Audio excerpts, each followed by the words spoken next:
एक बात सोचो, अगर अगले महीने आपकी कमाई नहीं आती है तो क्या क्या होगा और क्या क्या बदलेगा। आपका किराया वही रहने वाला है, आपका बिल वही रहने वाला है, आपका राशन का सामान वही रहने वाला है और बाकी घर के खर्च वही रहने वाले हैं। तो आपने कभी मन में थिंकिंग किया है कि आप कितने दिन सरवाइव कर पाओगे? हो सकता है आपके दिमाग में ये कभी आया भी नहीं हो कि अगर मेरा इनकम बंद हो जाए तो मैं किस तरीके से सरवाइव करूंगा या फिर मैं कितने दिन सरवाइव करूंगा। हम में से बहुत सारे लोग बस ये देखते हैं कि महीने का पैसा आया, कितना आया, जितना हम हमारा मजदूरी मिलता है उतना मिला या नहीं मिला।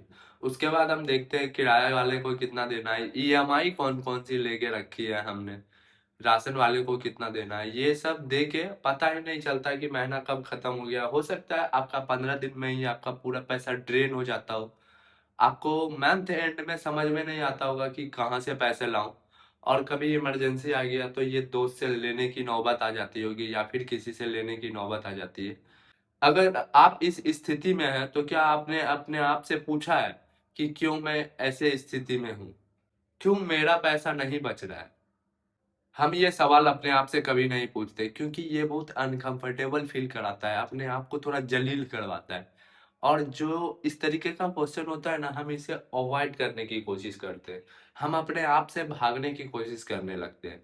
हमारा ह्यूमन ब्रेन ब्रेन जो है इसी तरीके से डिजाइन ही हुआ है कि अगर आपको कोई चीज डर लगाता है तो आप उसके बारे में कभी रिसर्च करोगे ही नहीं।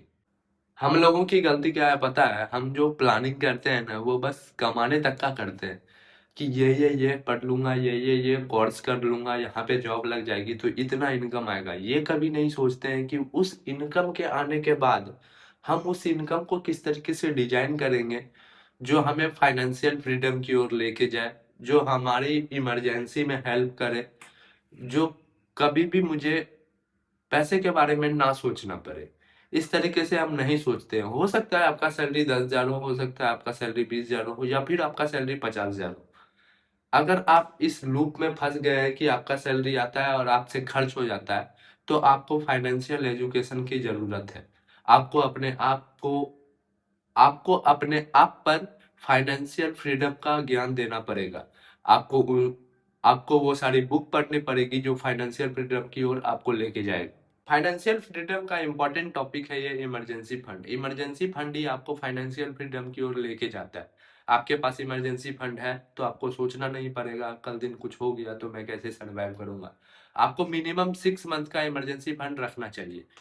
अगर आपके पास इमरजेंसी फंड है तो आप नॉर्मल उधार लेने से बचोगे, ब्याज पे पैसे लेने से बचोगे। कल दिन इमरजेंसी आ गया तो रिश्तेदार के सामने हाथ फैलाने से बचोगे। इसीलिए हाथ जोड़ के विनती है भाई, इमरजेंसी फंड बना लो तुम।